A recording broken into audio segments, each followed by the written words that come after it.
暑假已经来临，今年暑假除了有史努比65周年特展，在星光码头更有史努比观光邮轮陪大家畅游高雄港。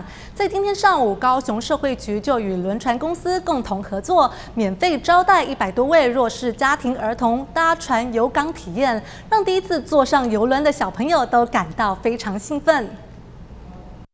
很多人都坐过邮轮，不过您有坐过史努比家族轮船吗？在今年暑假，高雄市社会局就结合了轮船公司，招待100多名弱势家庭的儿童免费搭船畅游高雄港。很多小朋友对于第一次搭船都感到非常新鲜。这是第一次坐的，对，觉得很开心。很开心，好开心。你第一次坐吗？对，你知道要去哪里吗？不知道。排着队伍准备上船，即使顶着艳阳，也难以掩盖这群小朋友的兴奋之情。其中更有阿公带着孙子来感受一下这难得的体验。第一次坐过这个观光船，觉得很高兴的。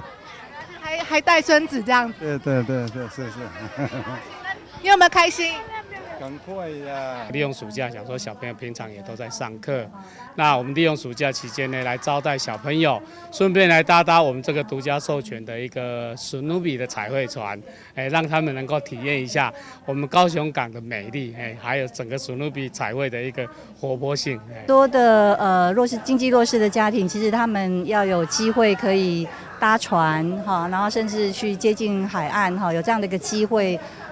其实是很难得的，那我们是希望就是说让他们有一个正常这样的经验，然后也感受到大家对他们的关怀。那当然，我想是最希望是孩子因着这样的一个帮忙，他可以更正向、更努力，然后努力功课，努力做好孩子哈，然后回报给他的家人，回报给我们的社会。来，第一排再往后退。